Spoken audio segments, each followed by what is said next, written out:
Hey everyone, welcome back to Corporate Decoder, the place where we unpack the money secrets of the corporate world. And let me tell you, our subject today has some interesting numbers hidden away that we are going to shine a spotlight on. Today we're diving into a filing from Legg Mason ETF Investment Trust, which is essentially a peek under the hood of two of their investment funds, Franklin International Low Volatility High Dividend Index ETF and Franklin US Low Volatility High Dividend Index ETF. This isn't just about numbers, it's about understanding how these funds are performing and what that means for the folks who invest in them. If you appreciate getting straight insights from corporate documents, make sure you're subscribed. We also have a Discord community linked in the description below, and I'd love to see you there to continue the conversation. First up, let's look at the Franklin International Low Volatility High Dividend Index ETF.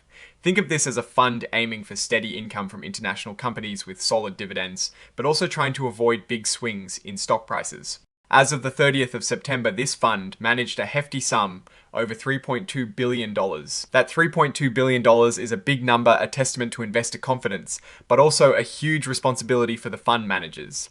Now, looking at their portfolio composition, we see a diverse mix across different industries and countries. For instance, energy stocks make up about 15.8% of their investments, which is quite significant. This means the fund is really leaning into the energy sector, perhaps expecting it to provide good returns or dividends. Let's talk about the money made and spent. For the 6 months ending the 30th of September, this fund brought in over $78 million in investment income.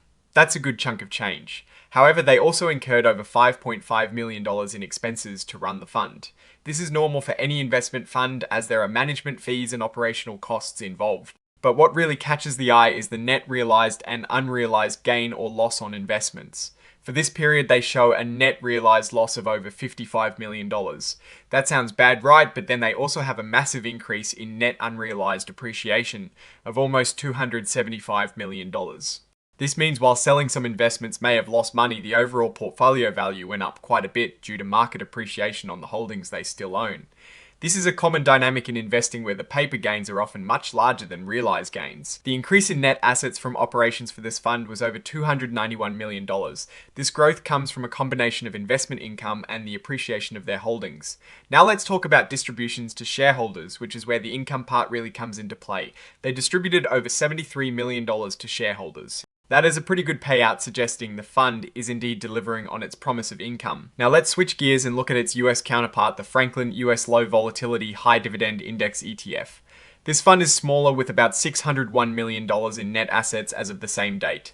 It follows a similar strategy but focuses on US companies. That $601 million is still a respectable amount. When we look at its portfolio composition, utilities are a huge part of this fund strategy, making up about 24.5% of its investments. This is significantly higher than in some other sectors, suggesting a strong belief in the stability and dividend-paying potential of utility companies. For the same 6-month period, this US fund saw investment income of just over $10.9 million with expenses around $772,000.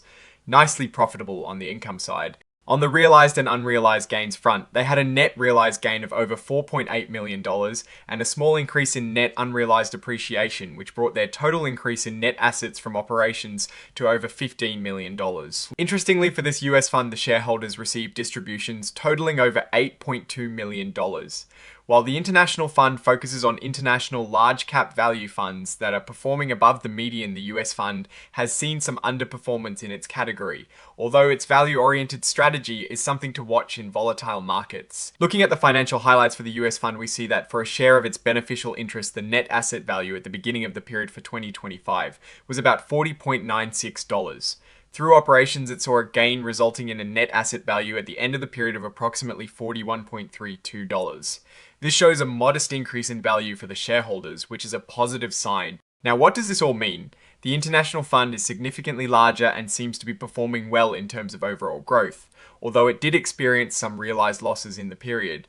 The US fund is smaller but has a strong focus on the utility sector and shows steady, if not spectacular, growth with a very stable dividend focus. The US fund's total return based on net asset value for the half-year period was about 2.33%. That is not spectacular, but for a low volatility fund aiming for income, it's respectable. The international fund, on the other hand, with its broader scope and potentially higher growth assets, saw a return of 10.55% in the same period. This suggests that international markets may have offered more growth opportunities recently. One thing that stands out is the use of derivative instruments. The international fund had a significant net realized loss of over $85 million from forward foreign currency contracts.